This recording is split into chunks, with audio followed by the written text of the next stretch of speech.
فزت ورب الكعبة۔ اللہ اکبر۔ کیا کئی رمضان تھی؟ 17 رمضان تھی۔ مسجد کوفہ، امیر المومنین سلام اللہ علیہ ممبر پر، روایت کہتی ہے ممبر کے ایک طرف امام حسن علیہ السلام، دوسری طرف امام حسین علیہ السلام، امیر المومنین کا خطبہ چل رہا ہے۔ خطبہ دیتے دیتے اچانک مولا رک گئے۔ بیٹا حسن، بابا کتنے دن گزر گئے رمضان کے؟ فرمایا 17 دن۔ بیٹا حسین کتنے دن باقی ہیں ماہ مبارک کے؟ فرمایا 13 دن۔ روایت کہتی ریش مبارک پر مولا کائنات نے ہاتھ پھیرا اور فرمایا بہت قریب ہے وہ وقت کہ جب اس کو یہاں سے خضاب کر دیا جائے گا۔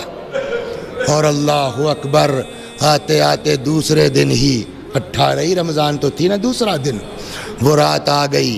روایت کہتی ہے پوری رات مولا کائنات نے عبادت میں گزاری ہے۔ کبھی مصلی پر جاتے تھے، کبھی باہر آتے تھے، آسمان کو تکتے تھے، فرماتے تھے نہ مجھ سے جھوٹ کہا گیا ہے نہ میں نے جھوٹ سنا ہے، خدا کی قسم یہ وہی رات ہے۔ یہاں تک کہ سپیدہ سحری نمودار ہوئی۔ مولا پھر آئے، گواہ رہنا کبھی تو نے علی کا انتظار نہیں کیا ہے، ہمیشہ علی نے تیرا انتظار کیا ہے۔ مولا کائنات مسجد کے لیے روانہ ہوئے۔ بعض تاریخوں میں ہے امام حسن علیہ السلام نے حضرت ام کلثوم کو کچھ بتیں دے دی تھی تحفے میں جو وہاں رہتی تھیں۔ چلنے لگے، ان بتوں نے امام کی ابا کو پکڑ لیا۔ کسی نے ہٹانا چاہا، امام نے کہا رہنے دو، فَإِنَّهَا صَوَائِحْ تَتْبَعُهَا نَوَائِحْ۔ ابھی تو یہ چیخ رہی ہے نا، ابھی تو اس کے پیچھے نوحوں کی آواز آئے گی۔ اللہ اکبر۔ امام آئے مسجد میں، یہ ملعون سو رہا تھا، حضرت نے جگایا، اٹھ نماز کا وقت ہو رہا ہے۔ 2 طرح کی روایتیں، بعض کہتے ہیں کہ ابھی جماعت نہیں شروع ہوئی تھی، بعض روایت، اور یہ سمجھ میں بھی آتی ہے۔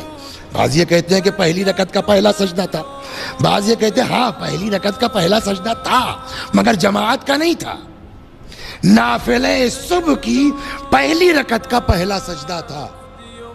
سب لوگ اپنی اپنی، کوئی رکوع میں ہے کوئی سجدے میں ہے۔ امام آئے، جیسے ہی سجدے سے سر اٹھانے لگے، پیچھے سے اس ملعون نے مولا کائنات کے سر اقدس پر ایسی ضرب لگائی کہ روایت کہتی ہے آواز گونجی واللہ لقد تہدمت ارکان الہدی قد قتل وصی المصطفیٰ قد قتل علی المرتضی۔ خدا کی قسم ہدایت کا منارہ منہدم ہو گیا، وصی مصطفیٰ قتل کر دیے گئے، علی مرتضیٰ شہید کر دیے گئے۔ روایت کہتی ہے جبرائیل کی آواز تھی۔ کوفے کا کوئی گھر ایسا نہیں تھا جس گھر میں جبرائیل کی یہ آواز نہ پہنچی ہو۔ پرانے زمانے میں شہر میں انٹری کا ایک دروازہ ہوتا تھا اور پورے شہر میں دیوار ہوتی تھی، جدھر جو ہے ایگزٹ گیٹ ہے ادھر ہی کسی مومن کا گھر ہے۔ ادھر ابن ملجم نے جو ضربت لگائی، جب تک پبلک سمجھے تب تک یہ مسجد سے نکل گیا۔ دوڑایا تو پبلک نے، لیکن ابن ملجم میں اور پبلک کے بیچ ایک ڈسٹینس ہے۔ ادھر دروازہ کوفہ کے قریب کسی مومن کا گھر ہے۔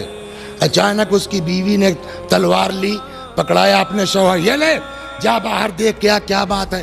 میرے کان میں اس طرح کی آواز آئی ہے جیسے کوئی کہہ رہا تھا علی قتل ہو گئے۔ تاریخ کہتی ہے وہ نکلا۔ نفس المحموم میں شہید عباس قمی نے تفصیل سے لکھا اس کو۔ نکلا، دیکھا ابن ملجم نکلنا چاہ رہا ہے۔ کہاں جا رہے ہو؟ ذرا کام ہے۔ کہا نماز جماعت ہونے جا رہی ہے۔ اتنا علی کے پیچھے نماز سے زیادہ کون سا ضروری کام ہے؟ سنو، ہم نے سنا ہے علی کو کسی نے قتل کر دیا ہے، کہیں تو نہیں مار کے بھاگ رہا ہے؟ اب جناب عباس قمی لکھتے ہیں یہ ملعون کہنے جا رہا تھا نہیں، قدرتاً اس کی زبان سے نکل گیا ہاں۔ جیسے اس نے کہا ہاں، وہ اس مومن نے تلوار نکال لی۔ لڑنا شروع کیا. اس سے اتنا فائدہ یہ ہوا کہ جو پیچھے سے پبلک آ رہی تھی اس نے اتنی دیر روکا کہ پبلک آ گئی اور اس کو گرفتار کر کے لے جایا گیا. اب چلیے ادھر آواز گونجی, کوفے میں ہر جگہ پہنچی, پبلک دوڑ پڑی, امام حسن و حسین بھی آ گئے, نظر پڑی, فرماتے ہیں بیٹا پہلے نماز. 2 رکعت نماز میں کتنی دیر لگتی ہے, وہ بھی جب کہ باپ اس عالم میں ہو, ہے نا. ایک دن روایت کہتی ہے رسول اللہ نماز پڑھا رہے تھے اور اچانک رسول اللہ نے جماعت میں اسپیڈ بڑھا دی, نماز ختم ہو گئی. بعد میں لوگوں نے کہا یا رسول اللہ کوئی خاص بات, آج بڑی رفتار سے نماز پڑھا دی آپ نے. حضرت نے کہا آواز نہیں سن رہے تھے, بچہ رو رہا تھا, تو اس لیے شاید پیغمبر نے اسپیڈ بڑھائی کہ ہو سکتا اس کی ماں نماز میں شریک ہو جماعت میں اور وہ بچہ بھوکا ہو, اس کے لیے پیغمبر نے نماز کی اسپیڈ بڑھا دی. جب باپ اس عالم میں پڑا ہو ہے تو بہت طولانی, بہت لمبی نماز ہوگی, شریعت اجازت دیتی ہے. کتنی دیر لگا ہوگا نہیں معلوم, کتنی دیر, 2 منٹ, 4 منٹ, 5 منٹ, بس نا. اتنی دیر میں معلوم ہے آپ کو کہ زہر نے کتنی تیز اثر کیا ہے. جب نماز تمام ہو گئی اور اب لوگوں نے چاہا کہ مولا کو پکڑا کے گھر لے چلیں, فاتح خیبر علی جس کے ہاتھوں پر 32 ٹن کا دروازہ تھا, تاریخ کہتی ہے جب اصحاب نے چاہا مولا کو پکڑا کے لے چلیں, علی کا پیر زمین پر ٹک نہیں رہا ہے. اب کیا کیا جائے, گلیم, موٹی چادر کہیے, کمبل ٹائپ کوئی چیز لائی گئی, مولا کو رکھ دیا گیا, اصحاب نے چاروں کونے پکڑ لیے. اب یہاں سے ایک سطر ہے جو میں نقل کرنے جا رہا ہوں, میں نے نہیں پڑھا ہے کسی کتاب میں.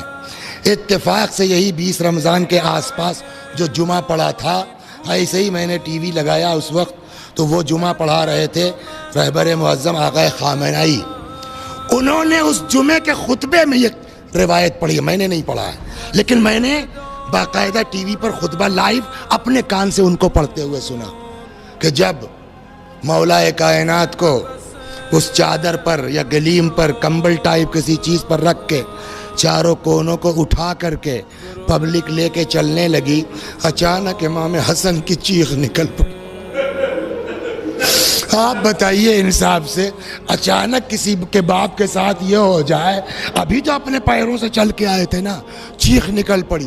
مولا متوجہ ہوئے, کیا ہوا بیٹا حسن, سب کا باپ مرتا ہے میرے لال, صبر کرو, کوئی تم اکیلے تھوڑی ہو. تھوڑا سا آگے بڑھے, جیسے ہی مسجد سے نکلنے لگے وہ فرماتے امام حسین کی چیخ نکل پڑی. مولا پھر متوجہ, چپ ہو جاؤ بیٹا حسین, صبر کرو میرے لال, سب کا باپ مرتا ہے. اللہ اکبر. امام کو گھر لایا گیا, بستر پر لٹا دیا گیا. آپ انصاف سے بتائیے, جب باپ کو دیکھ کے امام حسن کی چیخ نکل پڑی, امام حسین کی چیخ نکل پڑی, تو اس عالم میں باپ کو دیکھ کے بیٹیوں کا کیا حال ہوا ہوگا. بیان کی ضرورت ہے, پڑھنے کی ضرورت ہے کہ بابا کو اس حال میں دیکھ کے حضرت زینب کا کیا حال ہوا ہوگا, جناب ام کلثوم کا, بقیہ بیٹیوں کا کیا حال ہوا ہوگا. لیکن وہ فرماتے ہیں کہ جب امام کو گھر میں لا کے لٹایا گیا, بیٹیوں نے رونا شروع کیا. پتہ نہیں ذہن پہنچا کہ نہیں پہنچا. امام حسن روئے, مولا نے کہا چپ ہو جاؤ. حسین روئے, مولا نے کہا صبر کرو. لیکن تاریخ کہتی ہے جب بیٹیوں نے رونا شروع کیا تو مولا نے چپ نہیں کرایا, بلکہ وہ فرماتے ہیں بیٹیوں کے ساتھ ساتھ مولا نے بھی بلند آواز سے رونا شروع کیا. میں کہوں گا مولا, آپ کی بیٹیاں آپ کی زندگی میں روئیں تو آپ نے ان کا ساتھ دیا. ہائے کربلا کا میدان, 4 برس کی بچی باپ پر روتی ہے, تماچے کھاتی.